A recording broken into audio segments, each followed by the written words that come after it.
Welcome to the Jurassic Park-Cast, the Jurassic Park podcast, where guests chat with me about Michael Crichton's 1990 novel Jurassic Park, and also not that too.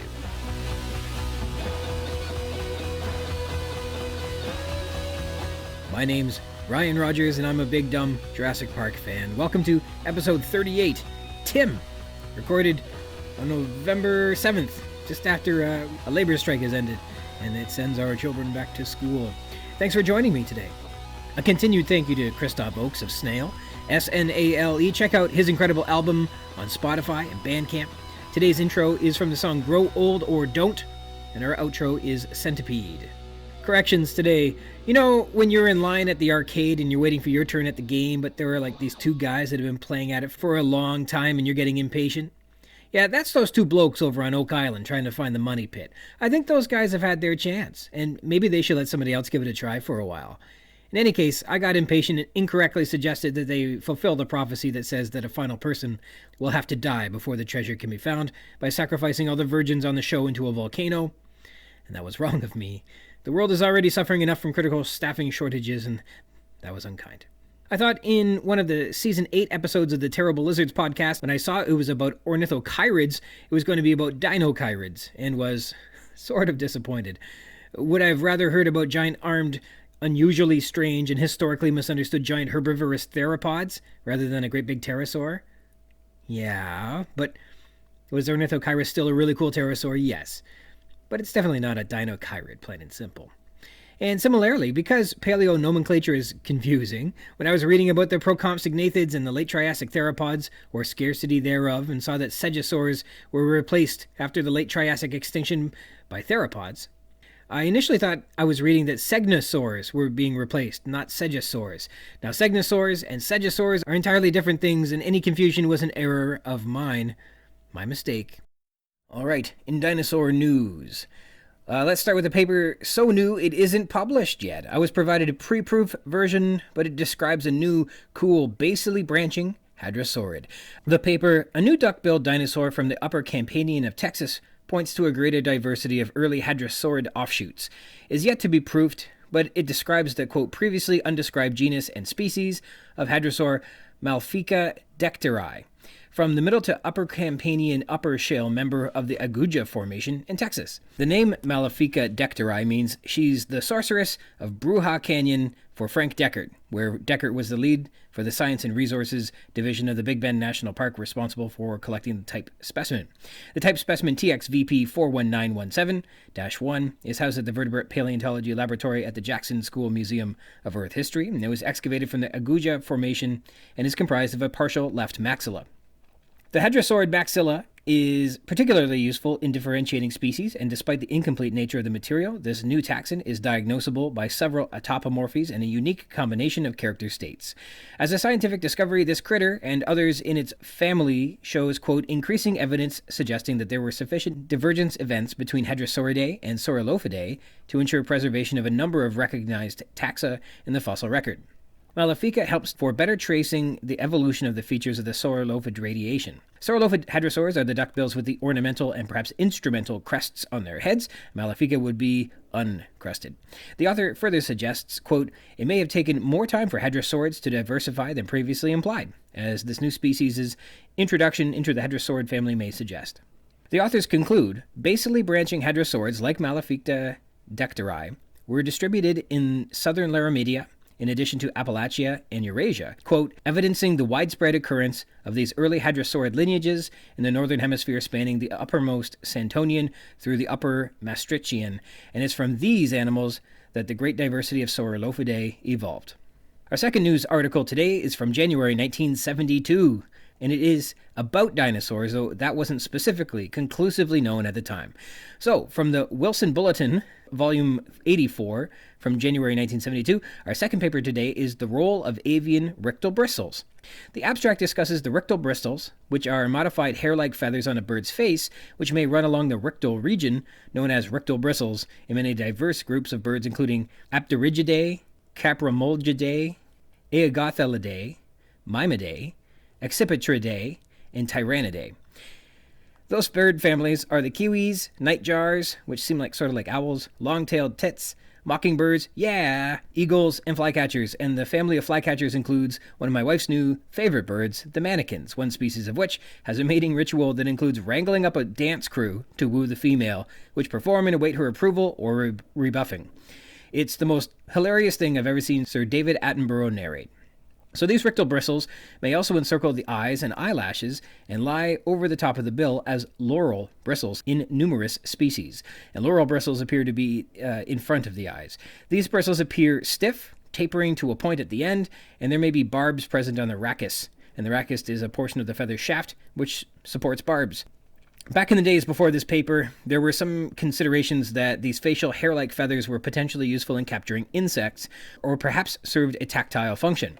But, quote, no convincing evidence has been gathered to date to demonstrate the actual function of these bristles, but it appears that their use as an insect scoop is negligible or non-existent, says the author Roger J. Lederer. So this paper investigated and answered what is the role of these avian rectal bristles. The author carefully recorded and investigated how, for example, a variety of flycatchers caught flies, observing that they relied upon the tips of their beaks rather than far back in their mouth, where the rictal bristles would be. In fact, a hook in the upper mandible of the flycatchers appears to be the evolutionary aid employed to capture flies in their beaks, rather than the rictal bristles. In summary, quote, it appears as if the use of rictal bristles as an aid to aerial prey capture by arthropod-eating birds has been casually accepted without definitive evidence. The most logical explanation for the presence of rictal bristles is that they perform some sort of sensory function. Further investigation is obviously warranted, concludes the paper. In conclusion, birds are using these bristles for sensory perception. You can only imagine, as I wonder aloud, if you were a flying organism, how useful would enhanced sensory perception, in this case thanks to bristles serving as extra antennae, be in navigating the skies, or turning in formation with your peers, or detecting and employing updrafts and gusts of wind, or perhaps, as in the eyelashes, protecting your eyes from harm so you can continue tracking insects or seeing in the dark of night, and things like that. One can only wonder, and perhaps wish, they could learn more about these avian features. If only there were someone we could ask about that. Which leads me to introducing my guest for this episode. All right, my special guest today is Dr. Roger J. Lederer, who is an ornithologist who's consulted on programming for networks like the BBC, National Geographic, ABC News, NPR, Fox TV, Vanity Fair magazine, the Guinness Book of World Records, The Weakest Link, Who Wants to Be a Millionaire, and a lot more.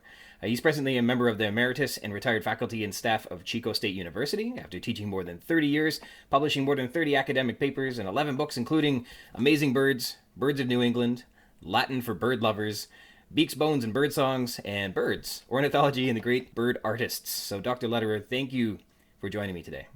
Oh, glad to be here. This is excellent. Dr. Lederer and I met at the grocery store earlier today when we had to play a high-stakes game of winner-takes-all rock, paper, scissors to decide who would get the singular final turkey at the supermarket in advance of Thanksgiving this weekend. Congratulations to you for shooting scissors in defeat of my paper to bring joy to your household this Thanksgiving. Birds always do that. Yeah, this is wonderful. Thank you for being here. So you have to tell me, are turkeys your favorite bird to eat? Favorite bird to eat? Yes. I had turkey. I actually like turkey. I don't have enough of it. I just get it around Thanksgiving, and I don't think about it the rest of the year. But I love the legs. Yeah, I like turkey too, for sure. They can be awfully complicated to prepare, but. And then I'll throw the carcass out in the backyard, and turkey vultures will come and eat it. And they eat the bones and everything. It's pretty amazing. It'll be gone in like 24 hours. Mm-hmm. There's a couple birds I keep hearing that their diets consist of bone, which is like not a lot of animals do that, but is it the turkey vultures? Some condor maybe their diet was exclusively of bone, which was There's and I can't remember the name of it offhand. There's a vulture in Africa that feeds on bones, big animals. It'll take rocks. The bird will pick up rocks and crash into the bones, and break them open, eat the marrow, and eat the rest of the bone if they can. I forget what the name of that bird is, but. So you spent a long career studying birds. Did you get to spend much time with like poultry and like common like barnyard birds, or is it more fantastic than that? No, just wild birds. I mean, I get lots of questions about on my website. I get fairly frequent questions about all kinds of birds, and sometimes it'll be about cockatiels and canaries and poultry and whatnot. And I tend to send them somewhere else because don't keep birds in cages, and I've never kept poultry. My neighbors have chickens, but that's as close as I get to them. So your website is ornithology.com? Yes. You got to be up pretty early in the morning to get ornithology.com. That's pretty good. Well, actually, I just when all, this was 20 some years ago when all this business of .coms came about. I thought, and I was about to retire, and I thought it would be interesting to have a website on ornithology. So I looked it up. Somebody owned it. Turns out it was a guy in Los Angeles who was a lighting. Whatever they do, he controls the lighting at all the stages in Los Angeles, Mm-hmm. and he bought a whole bunch of websites. He didn't know anything about ornithology. He also bought paleontology.com. He didn't know anything about these. He just thought they were good names. Okay. And so, I got to know him and we worked on it together, and I finally just bought it from him. And then he also bought Tahiti.com, and he ended up selling that for $250,000. So he did all right on his .com name selling. Man. Yeah, I started to make mine into sort of, a monetary thing, but I found out I was putting so much time into it for very little money. I just said, nah, nuts. Every once in a while, I'll put an ad on if somebody really wants it. I get requests almost every day for somebody who wants to write something from my website, but they want to write, and then what they want to do is they want to plug something, and it's CBD or porno or Viagra or something like that. I just turn them all down. If they want to advertise birdhouses, that's fine. Oh my goodness. So in your bio, you mentioned that you've consulted for a few game shows and for the Guinness Book. What sort of ornithology services does the Guinness Book of World Records require? Well, what they only asked one question. They sent me a free book. It was pretty easy to get a book. They asked about what the fastest bird in the world was. Okay. And it was a swift. I forget how fast they fly, but it was, on a straightaway. Mm-hmm. I mean, they talk about peregrine falcons who dive at 240 miles an hour, but that's not a dive. It's just like dropping a rock. But the swifts can fly at 150, 160 miles an hour straight away, just using their wings against gravity. That is incredible. So they asked me to, verify that. The same thing with, Who Wants to Be a Millionaire and things like that. Mm-hmm. And there was another show, Who Wants to Be a Millionaire kind of show, but it was in Spain. I got a number of questions from them about whether this is true or not and whatnot. They just wanted somebody to back up their conclusions. I get a lot of contacts from a lot of people all over the world through my website, and that's why I keep it. It's pretty enjoyable. Including goofballs like me that actually didn't find your website to start off. I had to go through your alumni association. You came through a different door. But I'm glad I found you. So I was actually looking into the fastest birds, but more so in terms of like running as opposed to flying. And I was trying to think, like, how fast are actually the, like, bipedal animals? And there aren't a lot to choose from, but I think the ostrich and the kangaroo, they both, the internet told me, were clocked at like 70 kilometers an hour, which is pretty good. But it's bipedal animals it's not an easy go to get running real quick. Yeah, ostriches they're probably the fastest running one. Bustards too, I think, are pretty fast. And most of those ground-dwelling birds tend to be, that don't fly, tend to be, or bad flyers. They're also bad runners. But the ostrich is different. Is that right? And probably some of the other birds, like, that were around 50, 60 million years ago, some of the bigger birds, they ran pretty fast. Like the terror bird is one of the birds found in southern North America and South America, and it was this big voracious kind of bird and ran down prey just as sort of dinosaurs we had expected. Mm-hmm. Yeah, those are crazy looking things. I think there's more moderate. Was the elephant bird? That was hunted by humans, wasn't it? I can't recall anymore. There's a couple of them that were really big animals. Bird, yeah, I don't know how fast they ran, but because they didn't need to run fast. Mm-hmm. They were 10 feet tall, weighed 1,000 pounds. And nothing was going to go after them, and they didn't chase anything. They ate mostly fruit or vegetation, that kind of stuff. I always liked the comparison. The elephant bird egg would hold 33,000 hummingbird eggs. That's how big it was. That's a hot fact. I like that. So how did you get into the career of ornithology? What led you into the academic pursuit of studying birds? Actually, fish were my first interest. I raised tropical fish for years when I was in high school, a little bit into college, and then when I went to college, it turns out the professor who taught ichthyology well, I didn't like him, and neither did anybody else for that matter. But the guy who taught ornithology was really good and well respected. And after I took an ornithology course, it all became very easy to me as it's just pretty obvious. This is what I want to do. So that's the route I went. I still like fish, but I didn't make a living out of them. Mm-hmm. Imagine observing birds is a little bit more easy than observing fish as well. Well, that's true too. Yeah. So, like in your career, then, were there particular questions that you were especially interested in answering through studying birds? Well, when I started out, I looked for a research project when I was in graduate school, and it was the Rictal bristles. I Mm-hmm. read about Rictal bristles, which are the bristles on the side of a bird's face, sort of like the whiskers of a cat or a dog. And I'd read that they were used as an insect scoop to push insects into a bird's mouth as they were flying along. And I read that several times, but I didn't see any evidence for it. I kept reading it. I started looking it up. It was nothing. It was one of these things that just kept repeating. Things get stuck in textbooks and wherever, and people just accept it.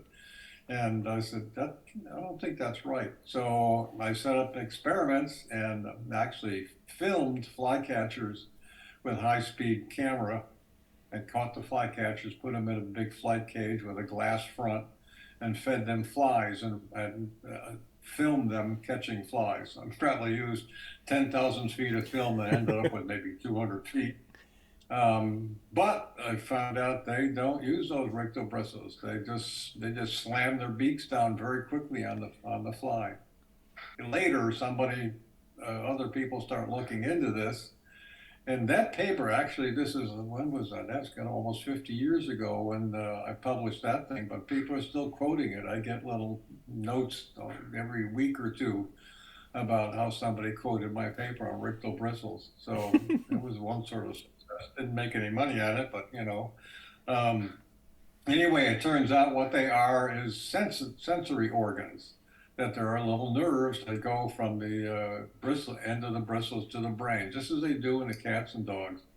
But in this case, when the bird is flying, it helps them sense the speed at which they're flying, the direction they're flying, if they're moving left, moving right, moving down, and so on. Apparently, that's the thought now. They must be so challenging to study, because watching them do wild things, like flying, is so hard from like the observer, where you're standing.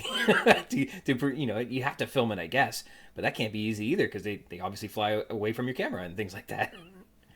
Yeah, you can. Yeah, you got to watch what you're doing, and you can't. You could interfere with what's happening. Mm-hmm. People walk through nesting sites, and they say this is this, this is this, and the question is, well, did you disturb it? Is it really like that when you're not there? Mm-hmm.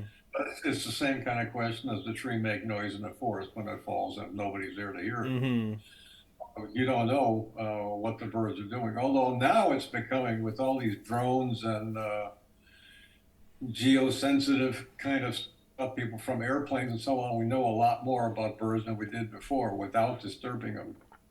That's interesting. I know that in the second novel that Michael Crichton wrote, that the concept of interfering as you observe, that you cannot, it's not possible to enter into an environment and observe it without changing the environment while you're there. And so that's I wouldn't say a big part, but it influenced the course of their actions in the second book. So that's interesting. Yeah, I think what's interesting about they do have these geo trackers. They're little instruments they tie to a bird, mostly bigger birds because they're still not small enough to put on like warblers. Mm-hmm. But they put them on crows and ravens and pelicans, things like that. They can tell where the birds go. They can sense their activity, whether they're feeding or they're swimming or they're flying, how fast they go, the direction they go, all that kind of stuff. And you can download it, 2 seconds after it happens. And Mm-hmm. that's pretty expensive, but it's worth the information, I guess. Mm-hmm. Yeah. So this is the Jurassic Park cast where we talk about the novel Jurassic Park. Have you read the book? Have you enjoyed the movie? I saw the movie. I don't think I read the book. Hmm. It's the movie when the movie come out a long time ago, but I did see it then, and I still remember parts of it anyway. Yeah, I Hmm. get the idea. You got the. Was there anything special about it that you recall? Did you? Well, I think it's really interesting because things have come along in terms of DNA. I mean, we have in the last 50 years or so, DNA studies have really changed a lot. I mean, when I was in undergraduate school, they were just coming out with the structure of DNA, Watson and Crick. In fact, I met Crick at one time. I didn't know what to say to him at the time. And he visited our university and gave a talk, but then he met with a bunch of students. And it would have been nice to have a conversation, but what do I say to a guy like that? I was an undergraduate student, didn't know much, and this guy's this famous, scientist. I'm gonna say, well, how's Mrs. Crick? I didn't have any good questions for him, but it was amazing to meet him. Anyway, so DNA structure was just had come about. But since then, we've come up with all kinds of things, and I can certainly conceive of dinosaurs or some other creatures coming about at some time, not in my lifetime, but sometime in the future, we can recreate animals that existed at one time. I'm Hmm. not sure how that's going to happen, but so much has happened in the last 50 years, and another 50 years, it'll be pretty amazing. There's a DNA extraction technique that they mention in the novel called Loy's procedure, which is you like grind up bones or something like that, and you're able to extract some of the DNA. And they can do that with very old things, but not with like fossilized things. I don't think. I think that fossilization ruins the DNA. But yeah, for things that might have been around in the old world, in before settlers and things like that, there might be a chance to get some of the DNA out of that through Loy's procedure. So, but you're right. When's it gonna be anytime soon? I don't know. Yeah, the other way to go about it is like they're doing these studies in Germany with the auroch. Auroch was the original sort of cow. It's where our cows evolved from, and they're sort of breeding backwards and also using some DNA editing techniques and trying to recreate the auroch from existing DNA, in live animals.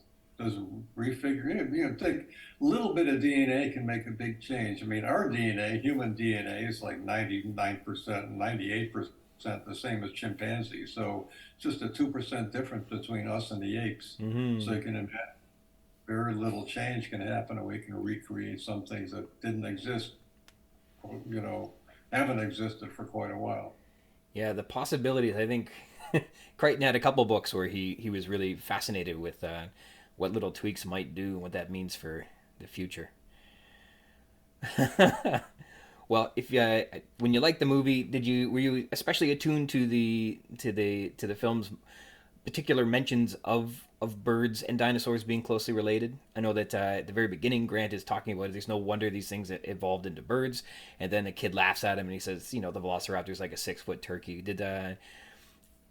It seems like Grant's great big in the novel. His academic pursuits are all about like warm bloodedness and the lively, active animal as opposed to the cold and sluggish one. But in the novel, in the film, it kind of boils down to like his interpretations that dinosaurs are very bird-like. The birds are very dinosaur-like.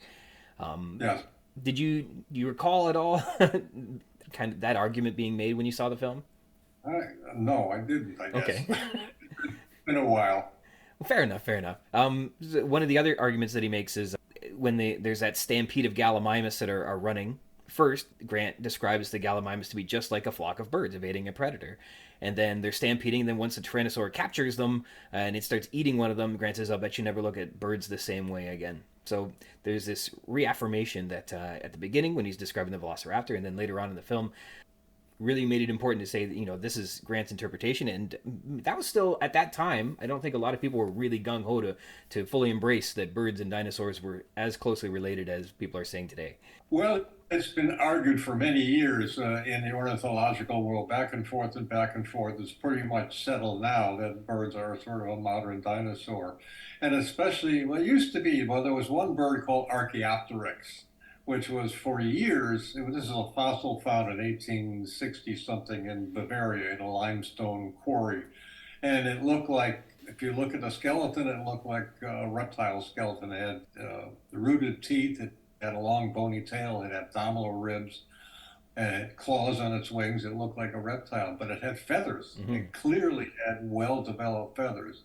And that was 150 million years ago, and people said this is the perfect, and it is, I still is sort of a perfect combination or transition form between reptiles and birds. But since then, we've found many more fossils that they give us that fill in an awful lot of gaps, especially in China. Mm-hmm. Lots of fossils have been found in China, different sizes, different shapes, and that's showing more and more clearly the progression towards birds. And then one of the most recent ones, I think, is discoveries is that it used to be thought that was feathers. Feathers evolved from scales, that the dinosaur or reptile scales just elongated and became feathers. Turns out that's not true. They're a totally different structure that evolved from some other kinds of cells. So why did they evolve? If you look at some of these dinosaurs that were found, I can't remember the name of this small one, but just found about 20 years ago, it had colors. It was like brown and white pigmented colors on this dinosaur bird, but they're really tiny little feathers. And they figure, what's the difference? Why you have these little feathers on there? It was for identification. So males can tell females, so they can tell different species apart. So feathers came about probably as identification and not as insulation. Mm-hmm. I think that dinosaur was the microraptor. I think I was hearing about how they've been able to decide that it was black. Yeah, everything was black or gray or green at one time, but now they're finding more and more colors and patterns and so on. So they're smoothing out the gap. I mean, birds don't fossilize very well as opposed to mammals, because birds, when they die, they're really light. Generally, their bones are light. Of course, their feathers, they fall on top of a lake, and mostly predators will get them, or they'll decompose before they hit the bottom. Well, a raccoon hits the lake, and others just sink to the bottom, get covered by sediment. If you look at a bird, see roadkills. Often see roadkills along the highway. You rarely see birds because they disappear in 3-4 days. Their skin is so thin and their bones are thin that vultures and insects and everything else gets rid of them. While a raccoon or a possum will sit there for weeks sometimes. So the fossil record, anyway, the point is fossil record is not as good for birds as it is for mammals and for reptiles and other vertebrates. Mm-hmm. I know that when I went to college, I didn't have a chance to look at dinosaurs as closely as I had when I was in high school and before that. After having our first kid, we got back. He got into dinosaurs, and so I had a chance to kind of revisit and see what they were like.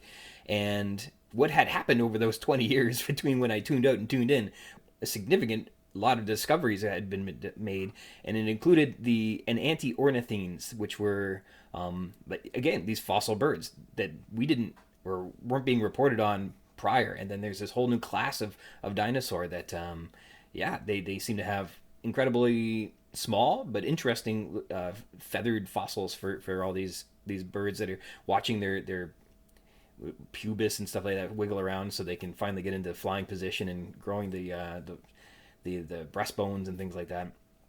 And just fascinating how there's this whole new category of dinosaurs that has kind of just presented itself over the last 20 years, and that really connects the dots between dinosaurs and birds in a profound way. Really cool.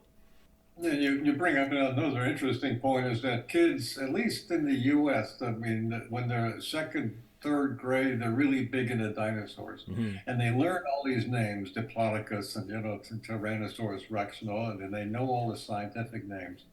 By the time they get to sixth grade, they don't like any of that science stuff. That's all boring and do other kinds of things. If we could get kids hooked on the science, through dinosaurs, and some of them do, Mm-hmm.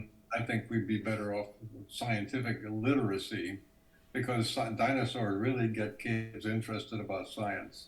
Mm-hmm. It seems like there's two different ways that a lot of people who wind up being paleontologists get into it.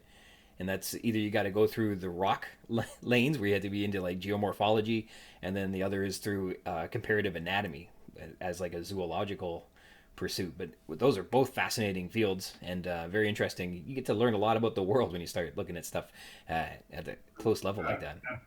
Absolutely. I just can't see myself. I see these paleontologists chipping away at a rock, and I say, I don't want to spend, 12 hours a day chipping away at some rock. I mean, maybe I can get a graduate student to do that, then that'd be fine. Okay, show me what you got when you get done, but Mm-hmm. I'm not going to do it. But it is fascinating stuff. I've been through a couple museums and seen some of the dinosaur bones, some of the bird dinosaur kinds of things, and it's amazing what they're able to find out through Yeah. that science. Did you, in your career, get to work on fossils very much? I never have. No. No. I mean, I've just seen them as a matter of curiosity. I've met people who do that kind of stuff. I was in Russia for a meeting about 30 years ago, and they were really big into. They've got a big dinosaur paleontological museum there, and a lot of bird specimens as well. Mm-hmm. They're really, I think they're far ahead of us in terms of paleontology, Russia and China. Yeah. I haven't heard so much about Russia, but maybe that's like a language barrier that keeps that from being known to me. But Yeah, I'm not familiar with that, but somebody's got a. I guess somebody does interesting. Yeah, you were talking a bit about like feather evolution. What I guess was the going conclusion on like where they came from and what they were being used for? Because they're finding more and more that both sides of the dinosaur family trees appeared to have had feathers, which means that if you go even further back to the common ancestor of dinosaurs, that might have had feathers. Like it wasn't just a unique thing that some theropods had developed. What are some of the, I guess, things that you've heard about where feathers come from and how they were being used? Well, I mean, they originally came from whatever these new cells were. I can't remember. There's a guy named Prum, Prum. I think he's at the University of Pennsylvania, who's the one that came up with this idea about 20 years ago. Mm-hmm.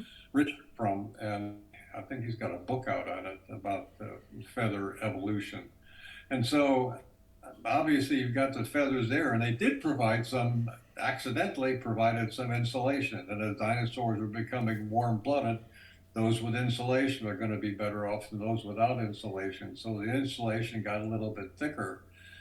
And then, how you determine how flight came about, why the feathers got even longer. There's all kinds of theories about that, and nobody really knows. But some feathers got longer for whatever reason, and birds started to glide. And when they were gliding, they were also moving farther and faster than those that didn't glide. And so that's where flight came from. Mm-hmm. Or it helped them run along the ground. That's the other theory. Okay. One of the things I heard was that they found an oviraptor specimen, and it was brooding over its nest, and it was very carefully looking over its eggs, and they thought that when they discovered it that it was trying to steal the eggs, but it appears that it was nesting over them. And their idea was that these long veined feathers that came out of the forearms may have been for protecting the eggs, that you might have evolved them and they might have grown some length for the purposes of protecting the nests. Yeah, a number of desert birds will do that. They'll cover the eggs, with like a little umbrella. There are also birds that like a little blue heron who will stand in the water and spread their wings out and shade the water so that fish come underneath there in the shade, and then the bird, of course, gets the fish. A number of herons that do that. You can see them just up like this with their arms up in the air, shading the water. I just watched a video of a heron, and it took a little crumb of bread and threw it in the pond, and then a fish came to get it.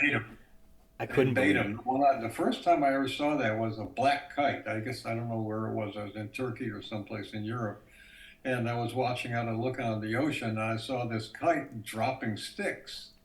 He just little sticks. He'd fly up in the air and drop a stick, and I thought he was picking up the sticks to do make a nest. But he was flying, and he'd drop a stick, and then all of a sudden he'd drive down to the water. So what they were doing is just attracting fish. Wow. They're like setting traps. Yeah. It's pretty amazing. That is amazing. So I contacted you because I think that Michael Crichton actually references you in the novel, though somewhat ambiguously, and you have your reservations that it may or may not be yourself. But I think there's a link that could be said that he found your name because of a relationship to birds, and maybe didn't make it actual character of you. But what do you think of that idea that maybe he found your name. I know you were both probably living in California at the time. Did they put a first name to it? It is just Lederer, unfortunately. Very Okay. ambiguous. But so the circumstances are Grant, Tim, and Lex are in the aviary. They're looking for a telephone, but instead they're attacked by pterosaurs. And then Grant tackles one of the dinosaurs, and it is, quote, lifted itself up on its little wing claws and began to walk that way. And then Grant paused, astonished. It could walk on its wings! Exclamation mark. Lederer's speculation was right, is the line. So it looked like he was referencing an academic, and so as far as I could tell, there was no actual Dr. Lederer who published on pterosaurs, and Craig was, like I said, fairly ambiguous about who this Lederer was. But I did find a series of pterosaur papers that reference your work on the role of Rictal bristles, which you said you didn't know about before. Oh, yeah, I didn't. um, What was his speculation? oh, just that the pterosaurs were able to walk on their hands, so like they kind of. Okay, well, he speculated that, and then they actually saw it happen. Okay. So that's the idea. You mentioned that you get like a little ping every once in a while that one of your papers has been cited, and usually that would be on a paper on like toucans or something like that, right? All right. So yeah, I looked into the articles and see what they were talking about. So your paper concluded that the Rictal bristles were not being used to feed the birds insect. It wasn't trapping the birds. It had nothing to do with feeding directly. And then it hypothesized that more work had to be done to study how they were being tactile sensory organs instead of, or sensory antennae anyhow, instead of being used to eat.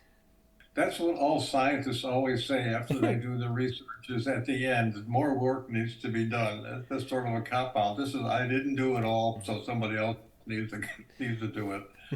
But yeah, walking on their claws makes a lot of sense. Archaeopteryx probably did that, had some claws in there, and there are cases. Well, there's one bird, the Hoatzin, Hoatzin, in South America that the young have claws and they climb through the trees. Wow.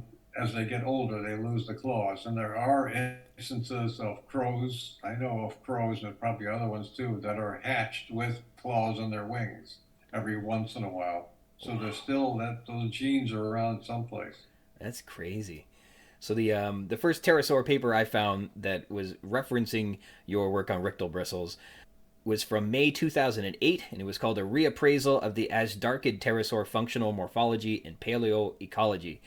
It was written by a really great paleo artist and paleontologist named Mark P. Whitten.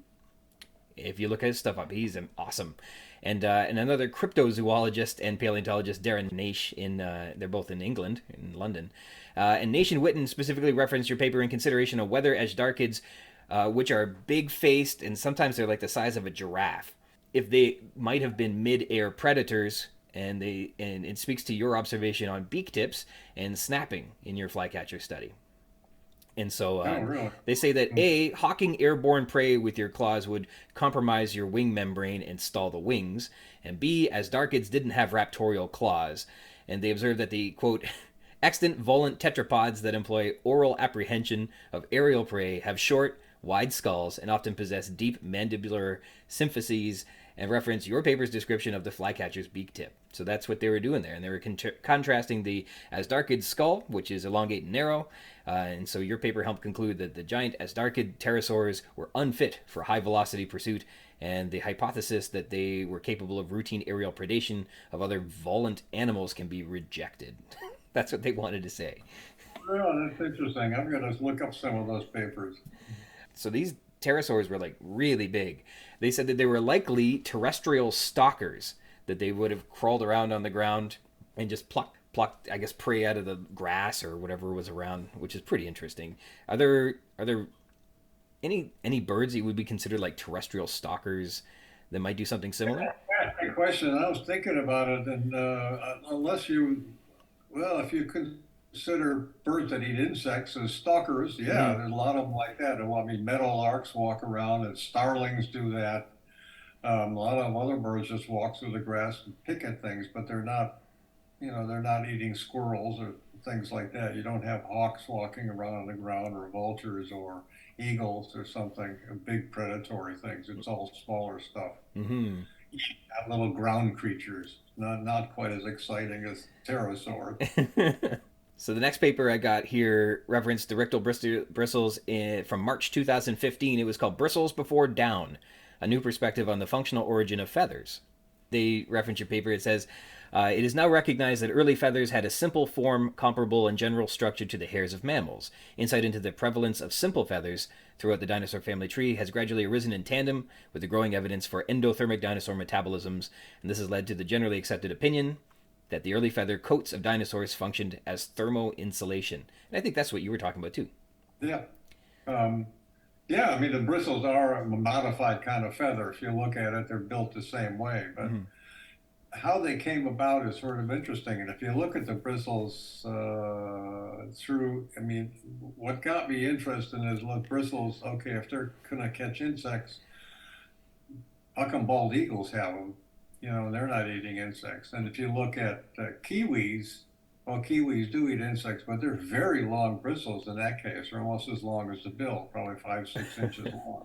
So obviously some sort of feelers, just like they are in cats and dogs. Mm-hmm. I'm going to have to look up all that paleontology stuff. I didn't know they were. I get references to biological things, mostly on feeding habits, but I haven't looked into paleontological information to see how they're using my rectal bristle stuff.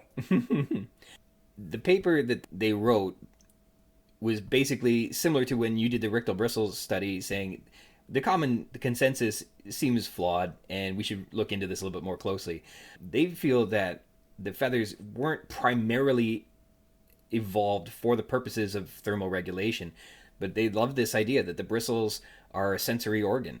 And they advocate for a novel origin theory of feathers as bristles. Bristles are facial feathers common among birds that function like mammalian tactile whiskers and are frequently simple and hair-like in form. That the feathers were evolved primarily for the purposes of their ability to provide sensory reception as opposed to for any other purpose. And then, of course, feathers became very good at a whole bunch of things. So, but they think they made the argument that these bristles are the first feathers. They argue that bristles are the first feathers. I don't know. I have to think about that. Fair enough. I mean, reptiles don't have bristles like that. It's true. Not that I'm aware of. And I don't know that fish have anything, and they live in a similar environment where you're in three-dimensional space all the time. Well, I mean, some fish have whiskers. Yeah. Catfish. Interesting. Yeah, hold. Well, I got to get back to my research. Are there particularly strange features that some birds use their feathers for that are like really out of the ordinary? Oh, well, there's all kinds of, birds of paradise, of course, are well known for all kinds of displays, hanging upside down and various kinds of iridescent feathers. And I think there's like 28 species of them. And David Attenborough, I think, has a program on them. I know there's a book out with all the pictures of them, and I think there's a website too. But they're pretty fantastic. All the way those feathers have come about. Mm-hmm. And then there's a motmot, because they're in New Guinea. But then there's a motmot, which is from South America, that has long tail. But they pick the feathers, they pick the barbs off the tail and make different kinds of decorations. By plucking the barbs out, I guess for the females, the ones that do the best job of plucking their barbs out, get the females. And there's lots of other kinds of modifications of feathers, like peacocks, obviously, or, what's the one? I can't remember the one they call the Michael Jackson bird. I forget what it is. I'm thinking about it. And if you look it up, if you get on YouTube, you can do Michael Jackson bird. I forget the name of it, escapes me. But there's these orange birds with really funny little extensions of their feathers that stick out, and the bird does this moonwalk kind of thing like Michael Jackson does. Oh, wow. And it's orange and black. It's pretty spectacular. I know I was at like a farm that had flamingos, and also there were peacocks, as are often is the case. You kind of have like a wild pheasants walking around, and one of the peacocks was albino. And I remember asking one of the crew, is the albino one popular? Do the other peacocks like him? And they go, no. And it must be for a peacock to be, it's so important to look like a peacock and to be really colorful and have that great display. And to be albino must be just the saddest moment for for a peacock. Yeah, that's an interesting idea. I don't know. There are a lot albinos show up, but in jays and in robins and lots of other kinds of things too, and also partial albinos. And that's true with house sparrows. Lots of them have just big patches of white for some reason, but you don't see a lot of them because I think they probably just, yeah, don't attract mates. But the albino genes are there, so they pop out. So there was a special dinosaur that was found. It was a little herbivore, I think, that had the impression in the fossil had like spires coming out of its shoulders that went up and above its head. And it just had like 6 or 8 of them that just kind of strung out in this unusual shape. It was called the ubirajara. I'm not sure how to pronounce it. But apparently it was the fossil was acquired and studied unethically, and the paper has been retracted, so you can't go look at it. But who knows what strange things in 100 million years of evolution the feathers could also have been doing. Yeah, evolution is sort of like that old joke about, infinite number of monkeys and infinite number of typewriters. One of them will eventually write a Shakespearean play. And I think it's the same thing with evolution. If you give it enough time, and if it's had plenty of time to come up with some very strange things, Mm-hmm. birds and lots of other creatures.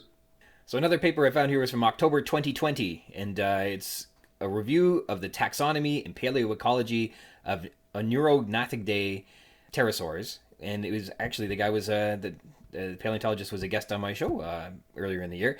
The Anuro-gnathidae is a family of smaller, short-tailed pterosaurs that lived in Europe and Asia, maybe North America, they say.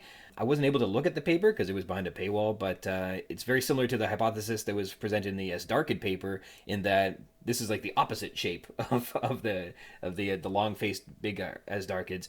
You Yeah, I mentioned. don't know. I've never really looked back at the history of Rictal bristles, see where they might have come from originally. Just sort of generally about feathers, but that would be an interesting thing to go back and see how those particular things evolve, where they come up with, and why do some birds still have them and they don't use them? Mm-hmm. You were mentioning before about how dinosaur names are fun for kids to learn, and that it gets a little too sciencey sometimes. But like the names of birds, their scientific specific names are awfully tricky, I think. Is it fair that birds have like a common name and the scientific, like every bird seems to have a common name or a popular name that's not scientific? Why have we done this with birds? Well, I think bird names are really interesting. There's a book, um, Latin for bird lovers. By the way, I hate the title. I argued with the editors and publishers. I wanted Latin for bird watchers, and actually the Australian version did that, but they wanted bird lovers. So Mm. okay. Um, but the birds are the only group that has official common English names. There are 10,000 birds approximately, and they're all have an official common name. That's unlike any other group of organisms. Every other group of organisms, any common name will work. And then of course, all these scientific names are they're descriptive in different ways. Yeah. And some are named after people, some are named after the sound, some are named after geographic location, some are named after a description of the bird, whatever it happens to be. But they're all fascinating. I'm really interested in the background of some of these names, why they're called this or why they're called that, both the English names and the scientific names. But I think it's really well organized in the ornithological world. And I think probably in the paleontological world too, because there's been so much study on it, and they really look at one or two species at a time and put that thing exactly where it belongs. So I think the paleontologists do a good job with taxonomy. Well, I feel like I've kind of got the hang of dinosaur names, like saying them. Some of them are tricky, like that whatever the ubirajara thing was earlier. But bird families are big tongue twisters to me, and I'm just not ready for them. But when I was looking into it, there are a couple dinosaurs that are named after the Latin bird names, which is interesting. So the Gallimimus refers to a chicken, I think. California, yeah, chickens and pheasants and peacocks, right? And then there's the Struthiomymus, which is I guess the Struthiidae would be this ostrich. right? Struthiiformes. Well, there's order, and family. Family, all the orders, I think all of them end in IFORMES, and all the families end in IDAE. So that's pretty consistent. I think there might be a couple of exceptions, but it's pretty consistent that way. I think that there was one dinosaur that got maybe made redundant, but there was an Anatosaurus, which was referring to the ducks, the duck-billed dinosaurs, Oh, and right. and then obviously every theropod that has raptor in its name would be referring to the word that's used to describe. Is raptor a type of bird, or is it just describing a type of birds?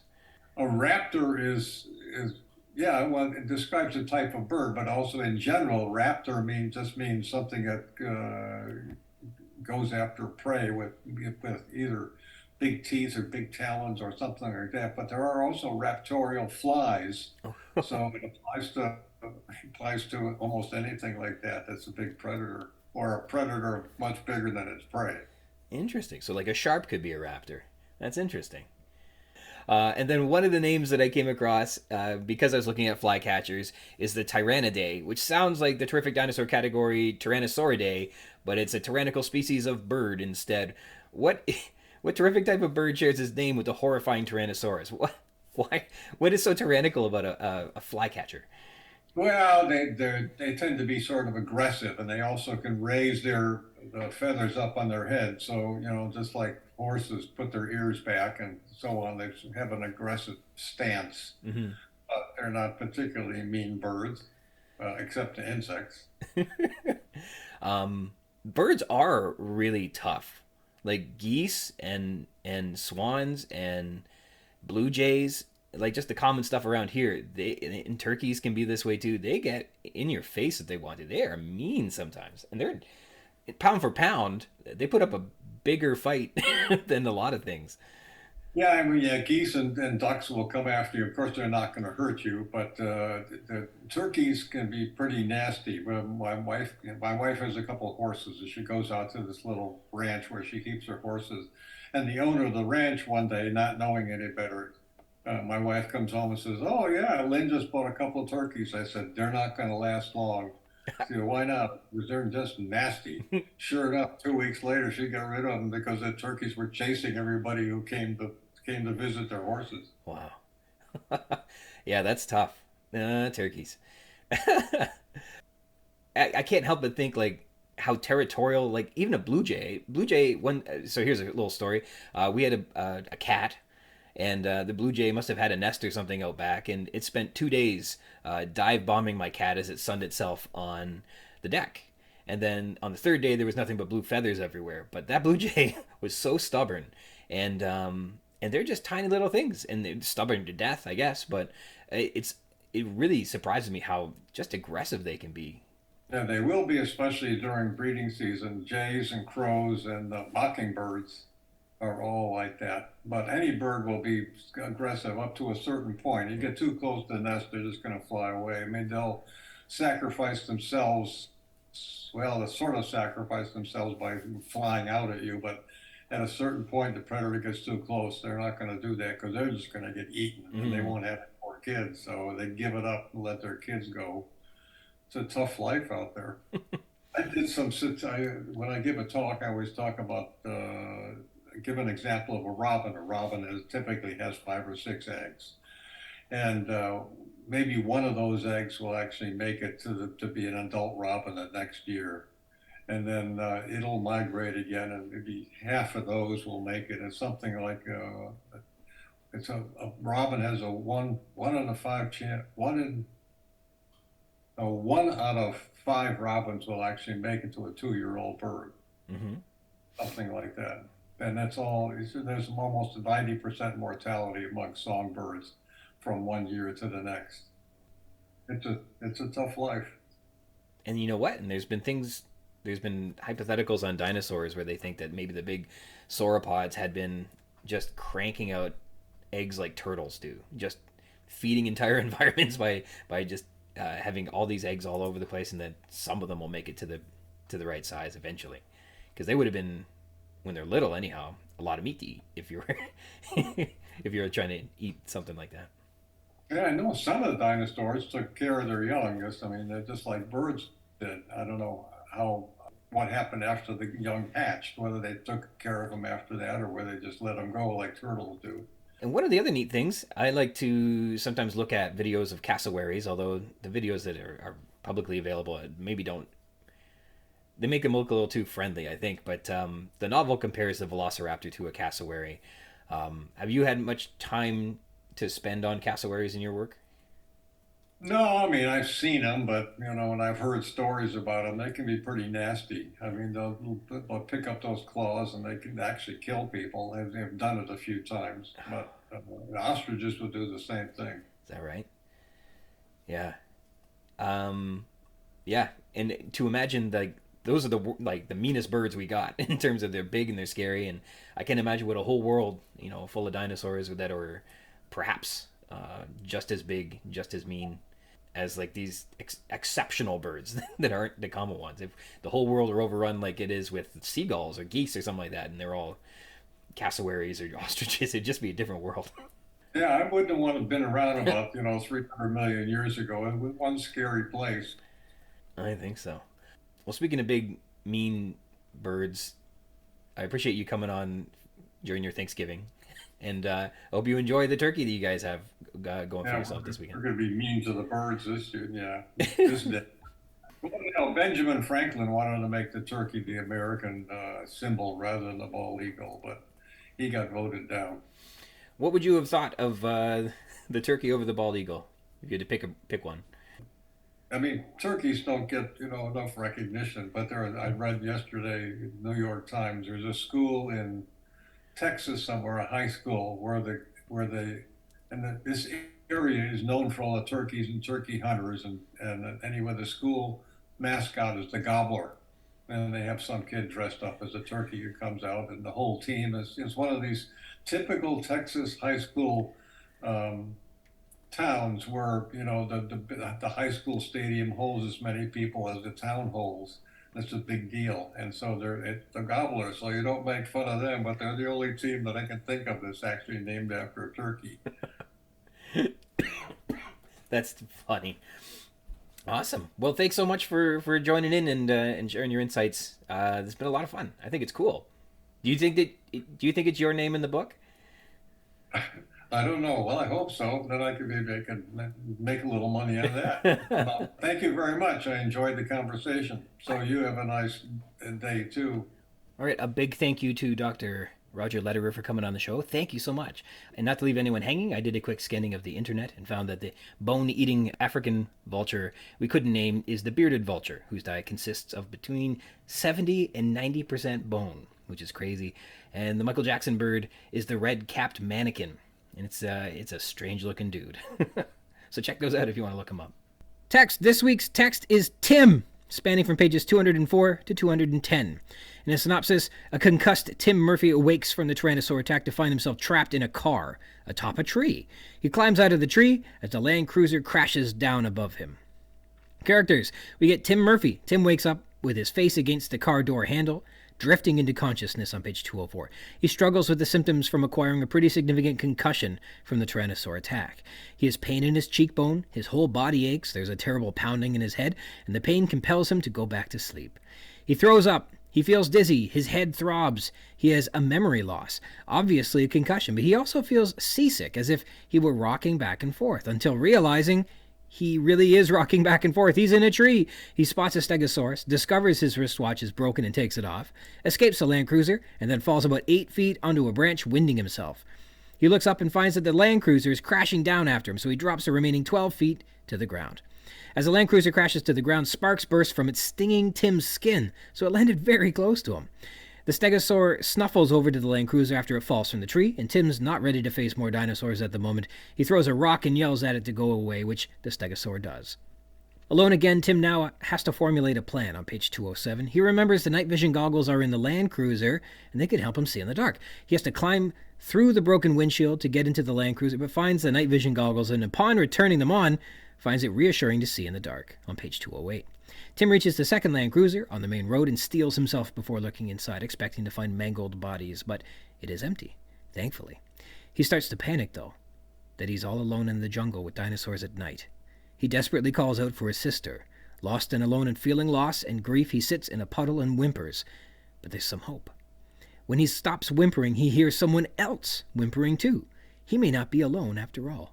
Lex Murphy. Lex's baseball is on the side of the main road on page 208, and Tim finds it in the dark with the night vision goggles. As far as we can recall, she's dropped from the Land Cruiser when the big Rex threw it, and then with a duck of the Tyrannosaur's head, her screaming ended, and we're meant to believe that Lex has been eaten.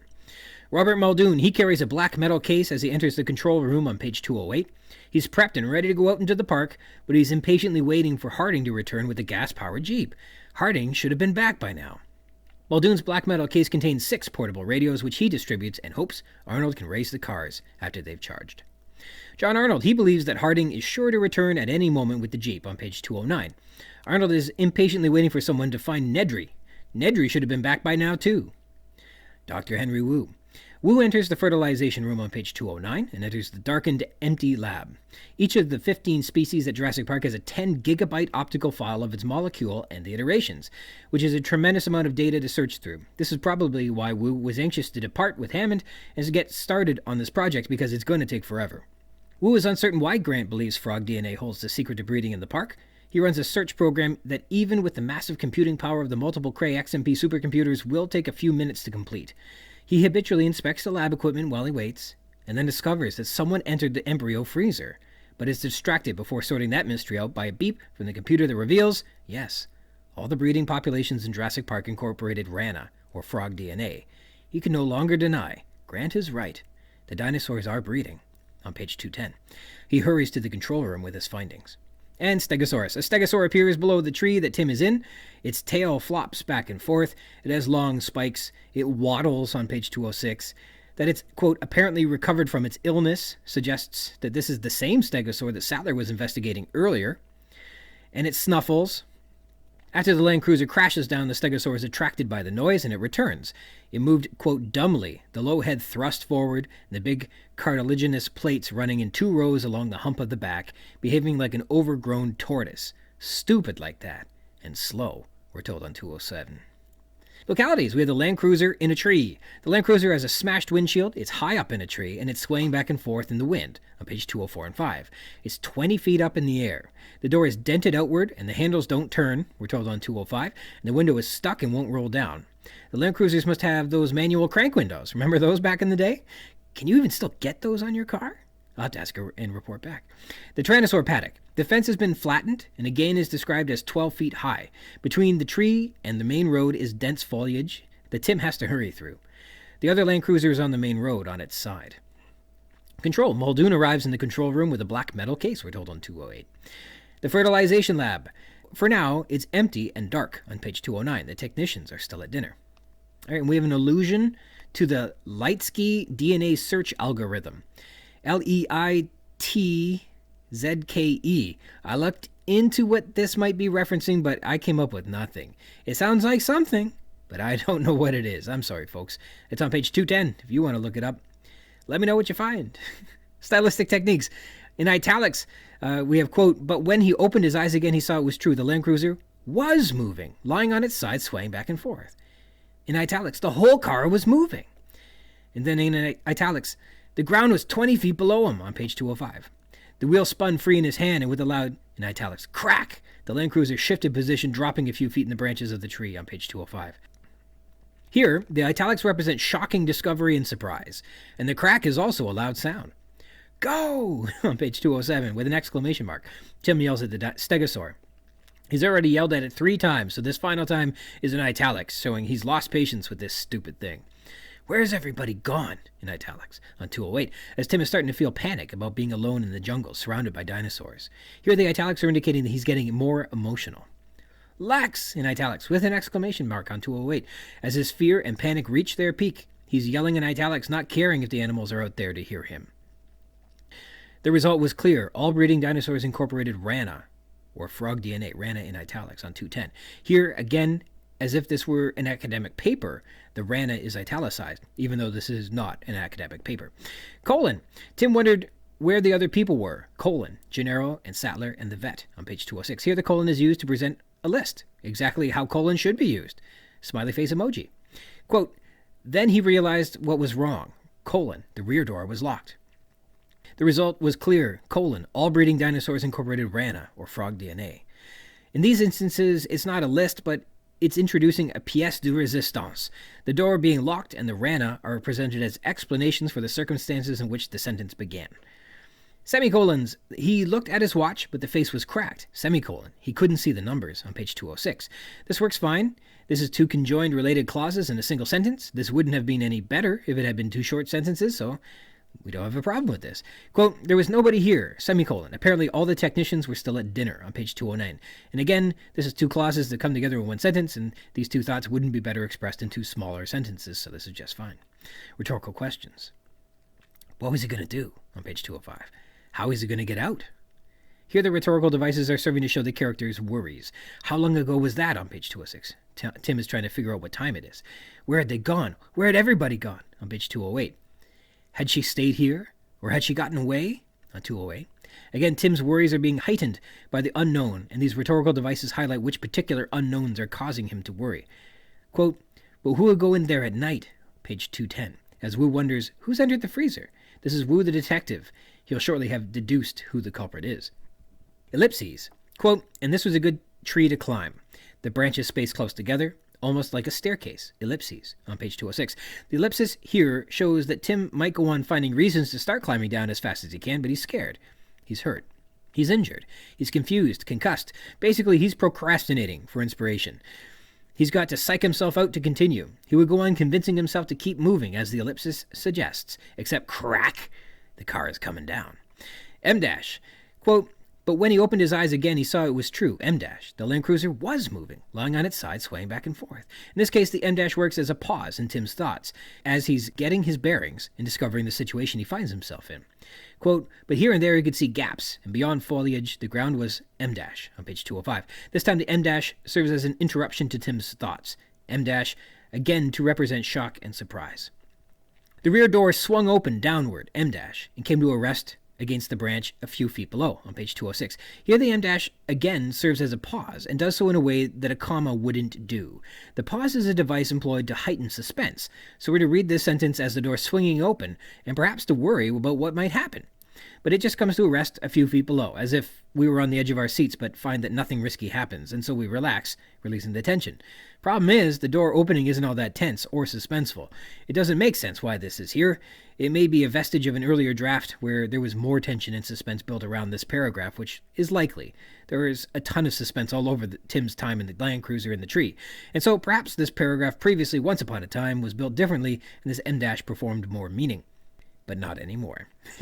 Quote, he kicked in the air, M-, his feet touched something solid, M-, a branch, M-, and he rested his weight on it on page 206. The M- continues operating with the purpose to wait and see what happens. It's a pause, but not the type of pause an ellipsis warrants, where there's something being left unsaid. This is a pause where we're waiting to see what happens. It's being used well to build suspense this time. Tim's feet are kicking, he's searching for something to rest on, and he's finding a branch. M-. Lots of tension. This is the M- operating just fine. And then the M- begins to feel like a jump cut, flashing from one experience to the next, quickly and in succession. And he fell, M-, leaves scratching his face, M-, his body bouncing from branch to branch, M-, a jolt, M-, searing pain, bright light in his head, M-. The tensions have escalated, and the M- is no longer employed as a pause, but as an interruption, as we've seen before. No sooner does Tim experience one pain, it's interrupted by a new one after the other. Quote, the Land Cruiser fell free, gaining momentum as it rushed toward him, slamming against the branch where Tim had just been, M-. Again, it's an interruption, a sudden change. Luckily for Tim, the change is the Land Cruiser stopped falling. Quote, human beings walking around in the streets of the modern world, bouncing their pink new babies, hardly stop to think that the substance at the center of it all, M-, the substance that began the dance of life, M-, was a chemical almost as old as the earth itself on page 209. Here the M- separates the familiar cliche of the dance of life, adding a whimsical connectivity to our memories of this metaphor, further ingratiating our thoughts to the common-day lived experience and peeling back the layers showing the unseen, unconsidered underpinnings of the chemicals that make our DNA. Quote, recently, too, M-, within the last half hour, on page 210. Here the M- is working like a colon, but in this case completing an observation and train of thought. Cursing. Tim curses upon realizing what a predicament he's in. He might use the S word more than anyone in the novel, and especially in this moment on page 205. I'll have to check that. His tally is aided by swearing repeatedly up here in the tree, but recall, he also swears during the raptor attack back while they were on the tour of the facilities. Exclamation, the rear door was locked! Exclamation on page 206. Now, an exclamation mark is useful for indicating when something is to be read with sarcasm or as a joke. So oftentimes, the delivery of a joke or sarcasm is challenging to present graphically, so an exclamation is used to formally indicate this is so.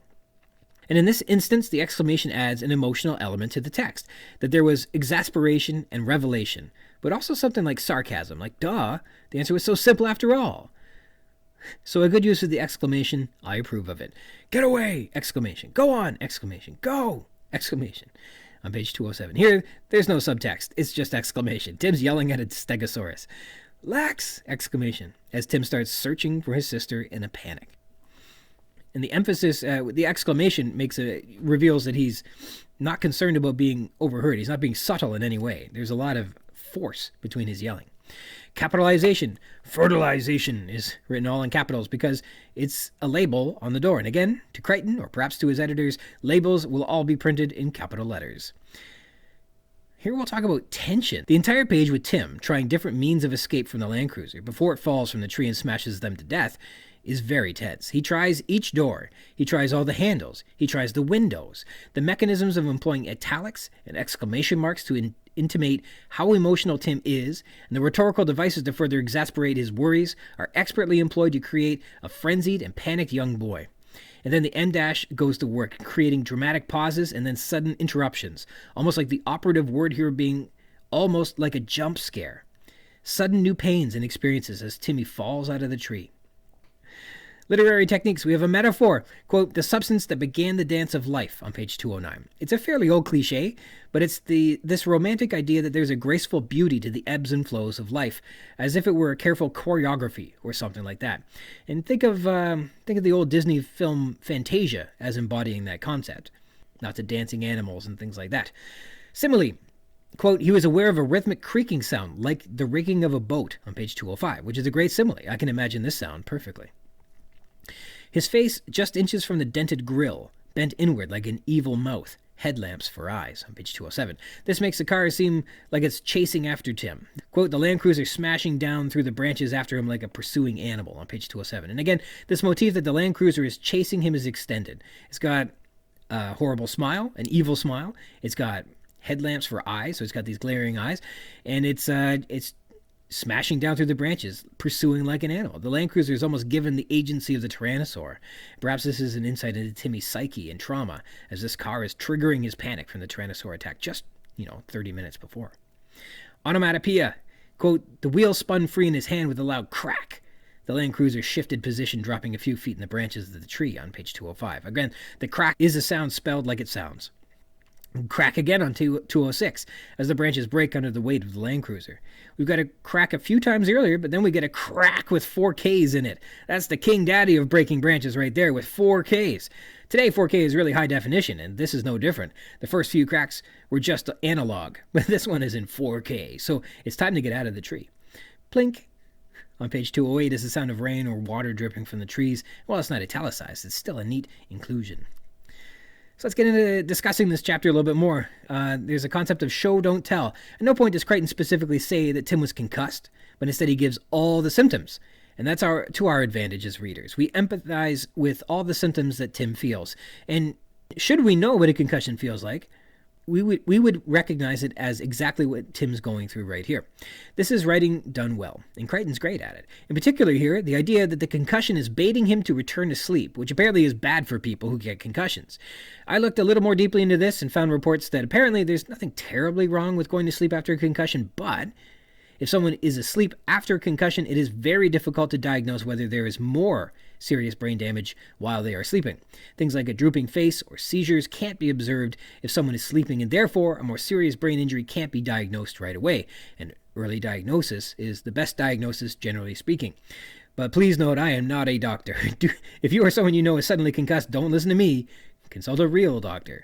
Storytelling. The stegosaur is a bit of a strange inclusion in this chapter, but Crichton brings it in so Tim can reference something in the past and give him reason to check his watch. This is important because he'll discover his watch is cracked and unequip it, leaving it behind. And this creates a clue for Muldoon later on to indicate that Tim has survived. The cause and effect of all of this is very carefully crafted in the same vein as Show Don't Tell, in that all of Tim's actions happen for a reason, as opposed to just happening to reinforce the plot. But why is the Stegosaurus there? Isn't that fairly contrived, you ask? Well, not especially. We're told the stegosaur was attracted by the sound of the land cruiser crashing from the tree on page 207. So there's a lot of cohesion and cause and effect storytelling going on, and Crichton is executing at a high level here. All these actions and observations are carefully made into a cohesive world with carefully plotted, believable setups and payoffs. The damaged wristwatch is well done. I still don't know if the stegosaur should have waddled from the south fields into the Tyrannosaur paddock or to the main road or wherever, Timmy was. That seems like a long distance for the stegosaur, but maybe we'll make that work. Tension. And then there's just simply plenty of tension. No dinosaurs in this chase, but some kid waking up in a prehistoric jungle with a car falling out of a tree on top of him. His feet slip on the storm-drenched branches. His hands stick with sap. Remember, these are coniferous trees. He has to hurry on 206. And we get all these tactile descriptions of climbing the tree, which we should all relate to from when we were kids, right? Which strengthens our empathy for Tim's descent. This chapter is a masterclass on tension, pacing, empathy, and writing mechanics. The movie adaptation. So this is very, very closely adapted out of the text and into the film. You'll recall there are some similarities. Tim is in the car in a tree. Tim has thrown up. Maneuvering in the car causes it to continue to dislodge from its perches in the tree, putting Tim's life in jeopardy. Once out of the car, the tree's branches continue to fail, and the tree comes crashing down. Tim is a good tree climber, and this is a good tree to climb, and the branches are spaced close together, almost like a staircase. The car lands just above Tim on a large branch, the grill staring at him in the face. Evidence at the site indicates that there are survivors of the Tyrannosaur attack. Differences. Tim is alone in the car in this tree. Dr. Grant isn't here to help. Tim falls straight out of the car and crashes over the branches and winds himself, landing on his stomach across a big branch. That doesn't happen in the film. The car doesn't creak over and land on top of them after they've climbed down the tree either. So neat stuff. Control is a hoax. This isn't a specific reference to Control and hoaxes, but the idea that the emergency radios weren't plugged in and charged, so they were available in the event of an emergency, is A, par for the course, and B, kind of funny. And it's written that way by Crichton. Quote, but nobody had them plugged in naturally. Page 209, said by Muldoon. Muldoon's never been impressed with the security measures and emergency prep on the island, and this is just another example of the park not being willing to accept the idea that this place is very dangerous. Recall, Muldoon isn't allowed to destroy the raptors, isn't permitted the weaponry he'd like on the island, and what weaponry he is permitted is extremely limited, locked away, and in this specific case, stolen by Nedry. It's tough when the voice of caution isn't taken seriously. Timeline. It's to be noted the technicians are still at dinner on page 209. It's dinner time. I hadn't thought of it this way, but the Tyrannosaurus and Dilophosaurus both eat people at dinner time. Slick. Do you recall anything from earlier that may have symbolically represented a dinner bell? I don't, but we need to go back and see if something like that happens. I don't think there is, though. People of color. Quote, human beings walking around in the streets of the modern world bouncing their pink new babies hardly stop to think that the substance at the center of it all, the substance that began the dance of life, was a chemical almost as old as the earth itself. This is a challenging sentence to read because it obviously overlooks that globally, biologically, and historically, human beings have babies that come in many colors and many more than just pink.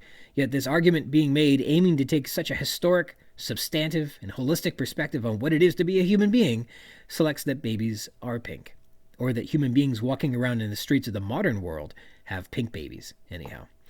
It may be unintentional, but there is obviously an underpinning worldview, perhaps a hegemonic construct that's beyond Crichton's consciousness, and perhaps not, that writes the predominant narrative as white. And this specific inclusion of pink babies continues that pattern we've seen in this novel. The baby needn't be any color, but Crichton specifies. His vision of human beings walking around in the modern world is white.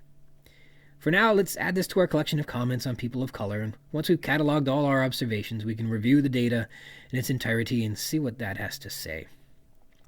Shape of the data. In this chapter, we don't get to see the graph, but Wu reads a temperature chart of the freezer and sees that there is a spike on page 209. And as mentioned before, specifically in conversation with my terrific guest Ben Lewis in episode 24, Control, just by looking at that graph, the shape of the data, the spike in the temperature, Wu can tell that something is out of place. And this is an indication that things are out of control, specifically that Nedry has entered the freezer, and they will deduce that he'd stolen embryos for profit, eventually. Cloning dinosaurs. We're told that DNA must be kept on computer because a molecule is so large that each species requires 10 gigabytes of optical disk space to store the details of all their iterations. Wu intends to inspect all 15 species, which is a, quote, tremendous amount of information to search through, we're told on page 209. We're told in this chapter that DNA is incredibly ancient, and almost all living creatures share mostly the same DNA.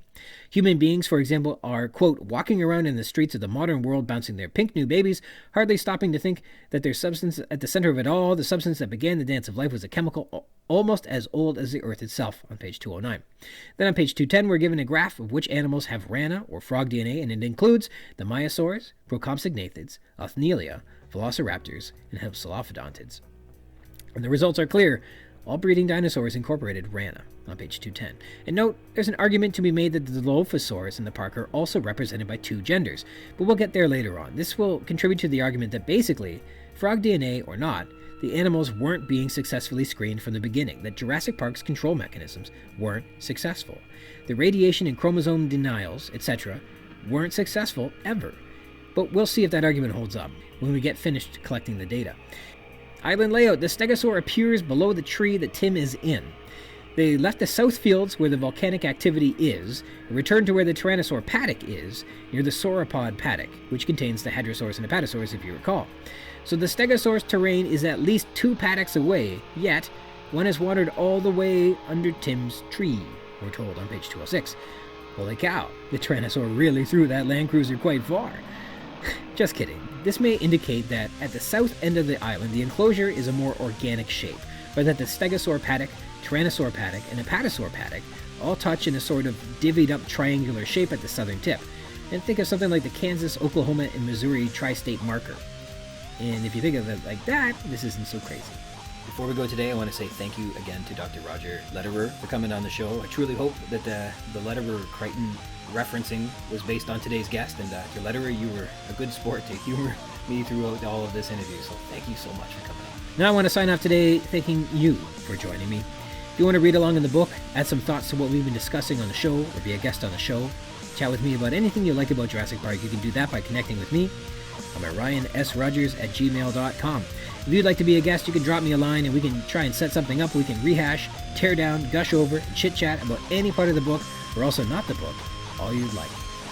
Jurassic Park-Cast is part of the Spring Chickens banner of amateur intellectual properties, including the Spring Chickens Funny Pages, Tomb of the Undead graphic novel, the Second Lapse graphic novelettes, the Infantry, and the worst of them all, the King Street Capers. You can find links to all that baggage in the show notes or by visiting the schickens.blogspot.com, or finding us on Facebook at facebook.com/springchickencapers, or me, I'm on Twitter at RogersRyan22. Thank you dearly for tuning into the Jurassic Park-Cast, the Jurassic Park podcast where we talk about the novel Jurassic Park, and also not that too. Until next time.